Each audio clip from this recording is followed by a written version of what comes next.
السلام علیکم ورحمۃ اللہ وبرکاتہ۔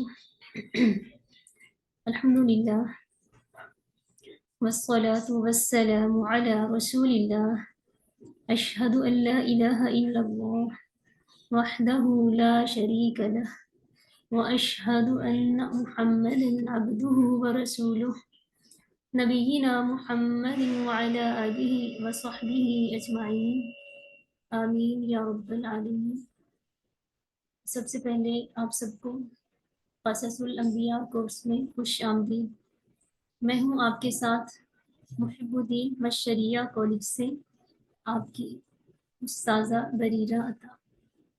اللہ تعالیٰ سے دعا ہے اللہ تعالیٰ ہمیں اس کلاس کا حق ادا کرنے کی توفیق عطا فرمائے۔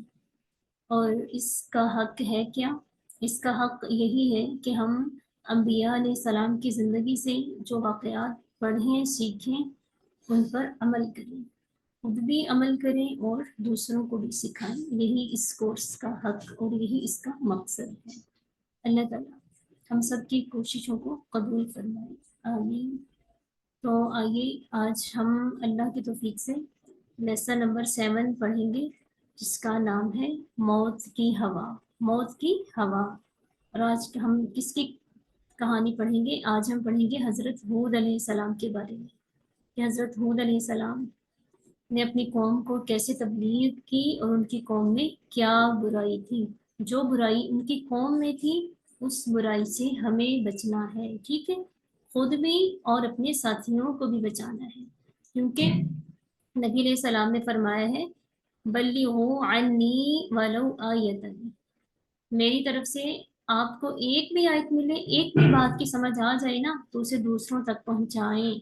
اسی طرح اللہ تعالیٰ نے قرآن پاک میں فرمایا ہے قوا انفسکم واہلیکم نارا، اپنے آپ کو بھی آگ سے بچائیں اور اپنے ساتھیوں کو بھی آگ سے بچائیں۔ اسی طرح سورۃ البقرہ کے آغاز میں اللہ تعالیٰ نے مومنین کی صفات بیان کی تو فرمایا وَمِمَّا رَزَقْنَاهُمْ يُنْفِقُونَ، اور جو ہم نے ان کو دیا اس میں سے وہ خرچ کرتے ہیں۔ یعنی اللہ تعالیٰ نے مومنین کو جو نعمتیں دی ہیں نا، مومنین ان نعمتوں کو دوسرے لوگوں کے ساتھ بانٹتے ہیں، شیئر کرتے ہیں۔ تو اللہ تعالیٰ کی نعمتوں میں سے سب سے بڑی نعمت میرے خیال میں علم ہی ہے، اس سے بڑھ کے کوئی نعمت نہیں ہے۔ اور مومنین کی صفات میں سے ایک صفت اللہ تعالیٰ نے یہی بیان کی کہ جب ان کے پاس کوئی بھی میری نعمت آتی ہے نا وہ ضرور دوسروں سے شیئر کرتے ہیں۔ اس کا مطلب ہے ہمیں جو جو بھی باتیں سمجھ میں آتی ہیں دین کی، جو بھی ہمیں پتہ چلتا ہے دین کے بارے میں، وہ ہمیں دوسروں سے بھی شیئر کرنا ہے۔ تو مجھے امید ہے کہ جو ہم نے 6 اسباق پڑھے ہیں یہ ضرور آپ نے کسی نہ کسی سے ضرور شیئر کیے ہوں گے، تاکہ جو آپ کا فرض ہے وہ ادا ہو سکے۔ اللہ تعالیٰ قرآن پاک میں جو بھی کہتے ہیں نا کہ یہ کرنا ہے وہ کرنا ہے، وہ سب ہم پہ فرض ہوتا ہے، ٹھیک ہے؟ اور ایک جگہ اللہ تعالیٰ نے یہ بھی فرمایا ہے کنتم خیر امتی اخرجت للناس تأمرون بالمعروف وتنہون عن المنکر۔ کیا مطلب ہے اس کا؟ کہ تم بہترین امت ہو، پھر شرط کیا ہے کہ تمہیں لوگوں کے لیے پیدا کیا گیا ہے۔ لوگوں کے لیے کیوں؟ کیونکہ تأمرون بالمعروف، تم نیکی کا حکم دیتے ہو، وتنہون عن المنکر، اور برائی سے منع کرتے ہو۔ تو مومن کا فرض ہے کہ وہ دوسروں کو نیکی کا حکم دے، اچھے کام کرنے کا بتائے اور برے کاموں سے روکے۔ تو انشاءاللہ ہم نے یہ جو کورس رکھا ہے اس کا بھی یہی مقصد ہے کہ ہمیں انبیاء علیہ السلام کی سیرت معلوم ہو سکے، اور پھر اس کے مطابق ہم اپنی بھی زندگی کو صحیح کریں اور اپنے ساتھیوں کو بھی، تاکہ ہم قیامت کے دن اللہ تعالیٰ کی ناراضگی سے بچ سکیں، دنیا میں بھی اللہ تعالیٰ ہم سے راضی رہے اور قیامت کے دن بھی وہ ہم سے خوش ہو اور ہمیں نعمتوں والی جنت میں جگہ مل جائے، آمین۔ تو آئیے دیکھتے ہیں کہ حضرت ہود علیہ السلام نے اپنی قوم کو کیسے تبلیغ کی اور ان کی قوم کیسی تھی۔ موت کی ہوا، اس سے آپ کو کچھ اندازہ ہو گیا ہوگا کہ ہود علیہ السلام کی قوم پر کیسا عذاب آیا تھا۔ کیا ہوا کہ سب لوگ ایک جگہ پہ بیٹھے ہوئے ہیں تو اچانک دروازہ بند کر دیا گیا اور سبھی لوگ کمرے میں بند ہو گئے۔ تو آصف نے اپنی دادی اماں سے پوچھا کہ آخر دادی اماں آپ آندھی اور طوفان سے اس قدر ڈرتی کیوں ہیں؟ تو دیکھیے آپ اس وقت بھی کس بری طرح سے کانپ رہی ہیں۔ کس نے پوچھا ہے؟ یہ آصف نے پوچھا اپنی دادی جان سے۔ تو دادی جان نے کہا کہ بیٹا ڈرنا ہی چاہیے، اللہ کی پناہ مانگنی چاہیے، ہمارے پیارے نبی حضرت محمد صلی اللہ علیہ وسلم بھی ایسا ہی کیا کرتے تھے، اور یہ خوف زدہ ہونا بلا وجہ نہیں، بلکہ جب بھی اس قسم کا طوفان آتا ہے مجھے موت کا وہ طوفان یاد آتا ہے جو صدیوں پہلے آیا تھا ایک قوم پر۔ اس طوفان کے آثار نبی کریم صلی اللہ علیہ وسلم اور آپ کے صحابہ کرام رضی اللہ تعالیٰ عنہم نے اپنی آنکھوں سے دیکھے تھے، اگرچہ وہ طوفان آپ صلی اللہ علیہ وسلم سے بھی صدیوں پہلے آیا تھا۔ یہ دادی جان نے بچوں کو بتایا تو بچے بہت حیران ہوئے، کہنے لگے دادی جان آپ کس طوفان کی بات کر رہی ہیں؟ فاروق کے لہجے میں بہت زیادہ حیرت تھی، انہیں پتہ ہی نہیں تھا کہ کسی قوم پر ایسا کوئی طوفان آیا تھا، آندھی کا طوفان۔ تو اس سے وہ حیران بہت ہوئے اور دادی سے پوچھنے لگے کہ کس طوفان کی آپ بات کر رہی ہیں؟ تو پھر دادی جان نے کہا کہ آپ سب لوگ آرام سے بیٹھ جائیں، باہر ہوا بہت تیز ہے، کھڑکیاں اور دروازے اسی طرح بج رہے ہیں اور مجھے اس طوفان کی یاد دلا رہے ہیں۔ اور یہ واقعہ کس قوم کا ہے؟ یہ واقعہ حضرت ہود علیہ السلام کی قوم کا ہے، یعنی حضرت نوح علیہ السلام کے بعد کا واقعہ ہے۔ تو بچوں نے پوچھا کہ دادی جان آپ کیا کہہ رہی ہیں، حضرت نوح علیہ السلام کے بعد کا؟ تو دادی جان نے کہا کہ ہاں، چلے آئیے میں یہ واقعہ آپ سب کو بتاتی ہوں، تو آپ سب سنیے۔ تو جیسے اب بچے سنیں گے نا تو آپ نے بھی ایسے ہی توجہ سے سننا ہے، ٹھیک ہے؟ تو دادی جان نے بتایا کہ جب اللہ تعالیٰ نے حضرت نوح علیہ السلام کی قوم کو پانی کے طوفان کے ذریعے ہلاک کر دیا تھا، پیچھے آپ کو یاد ہے نا پچھلا سبق، وہاں ہم نے نوح علیہ السلام کے بارے میں پڑھا تھا کہ ان کی قوم پر کون سا عذاب آیا تھا، ان کی قوم پر پانی کا عذاب آیا تھا۔ اب حضرت ہود علیہ السلام کی قوم ہے تو ان کی قوم پر ہوا کا عذاب آیا ہے۔ تو دادی جان بتا رہی تھی کہ جب اللہ تعالیٰ نے سید حضرت نوح علیہ السلام کو، حضرت نوح علیہ السلام کی قوم کو پانی کے طوفان کے ذریعے ہلاک کر دیا تو صرف حضرت نوح علیہ السلام اور آپ کے ساتھی جو کشتی میں سوار تھے نا، صرف وہی بچے تھے نا، یاد ہے نا آپ کو؟ جو جانور کشتی میں سوار تھے وہ بچے تھے، جو انسان کشتی میں سوار تھے وہ بچے تھے، باقی سب کو ہلاک کر دیا گیا تھا۔ تو پھر کیا ہوا کہ حضرت نوح علیہ السلام کے بیٹے تھے جن کے نام تھے حام، سام اور یافس، ٹھیک ہے؟ حام، سام اور یافس یہ تھے حضرت نوح علیہ السلام کے بیٹے۔ ایک کنعان بھی تھا نا جس نے نافرمانی کی تھی اور وہ طوفان میں ہی تباہ ہو گیا تھا۔ تو بچوں نے حیرت سے پوچھا کہ دادی جان یہ کس طرح کے نام ہیں، حام، سام، یافس؟ تو دادی اماں نے بتایا کہ اس زمانے میں اسی طرح کے نام ہوا کرتے تھے۔ ویسے ان میں سے ایک نام یافس، یہ میرے بہنوئی کا بھی نام ہے۔ تو پھر دادی جان نے بتایا کہ جیسے جیسے وقت گزرتا گیا آگے ان کی شادیاں ہوئی نا، جو بچ گئے تھے ان کی شادیاں ہوئی، پھر ان کی اولاد ہوئی، پھر ان کی اولاد کی شادیاں ہوئی، پھر وہاں اولاد ہوئی، اس طرح بہت سے لوگ دنیا میں پھیل گئے، پھر ان کے قبیلے بن گئے، جیسے آج ہم لوگ ہیں نا، مطلب کہ کوئی کسی کی کچھ کاسٹ ہے کسی کی کچھ کاسٹ ہے نا، یہ اللہ تعالیٰ کی طرف سے ہے۔ تو اسی طرح ان کے بھی قبیلے بن گئے، یعنی وہ الگ الگ گروہ بن گئے، تو ہر قبیلے کا ایک نام تھا۔ ان قبیلوں میں سے ایک قبیلے کا نام تھا عاد، ٹھیک؟ عاد، قبیلہ عاد کے لوگوں نے احقاف کے علاقے میں رہائش اختیار کی۔ احقاف ایک جگہ کا نام ہے، ٹھیک ہے، جہاں پر قوم عاد رہتی تھی۔ یہ قبیلہ عاد بہت زیادہ مالدار تھا اور طاقتور بھی بہت زیادہ تھا۔ اللہ تعالیٰ نے انہیں بے شمار نعمتیں دی ہوئی تھیں، ان پر اپنا فضل کیا ہوا تھا، اور ان کی زمین بہت زرخیز تھی۔ اللہ تعالیٰ نے انہیں ہر طرح کی نعمت دی ہوئی تھی۔ اور اللہ تعالیٰ نے ان کے لیے پانی کے چشمے چلائے ہوئے تھے، میٹھے پانی کے چشمے جگہ جگہ موجود تھے۔ ان کو دیکھ کر انسان کی طبیعت خوش ہو جاتی تھی، آنکھوں کو ٹھنڈک پہنچتی تھی۔ پھر لیکن کیا ہوا؟ ان کے مویشی، اللہ تعالیٰ نے ان کے لیے بھی خوب گھاس پیدا کی ہوئی تھی، جگہ جگہ ان کے لیے اللہ تعالیٰ نے سرسبز چراگاہیں بنائی ہوئی تھی، اور ان کے پاس بکریاں اور گائیں بھی خوب تعداد میں تھیں۔ یعنی اللہ تعالیٰ نے انہیں نا ہر نعمت سے نوازا ہوا تھا، اور ان کے جسم بھی بہت مضبوط تھے، اور ان کے قد بھی بہت بڑے بڑے تھے، تو وہ اپنی طاقت کو خود بھی محسوس کرتے تھے، اور اکثر کہا کرتے کہ ہم سے طاقتور کون ہے، یعنی وہ اپنی طاقت پر غرور بھی کرتے تھے۔ تو بس یہی بات تھی کہ وہ اونچے لمبے تھے، بہت زیادہ ان کے قد لمبے تھے، اور ان کی طاقت واقعی ہی بہت زیادہ تھی، اللہ تعالیٰ نے ان کو طاقت دی ہوئی تھی۔ تو ہر چیز اللہ تعالیٰ دیتا ہے نا، اگر ان کے پاس طاقت تھی تو اللہ کی دی ہوئی تھی۔ تو ایسا نہیں ہونا چاہیے کہ ہمارے پاس اگر کوئی نعمتیں ہیں نا تو ہم ان پہ غرور کریں، جی یہ ہماری محنت ہے، ہم محنت کر کے ہم نے حاصل کیا، ایسی کوئی بات نہیں ہوتی۔ اللہ تعالیٰ ہماری ساری محنتوں کو ضائع بھی کر سکتا ہے اگر ہم اس کے فضل کو نہ مانیں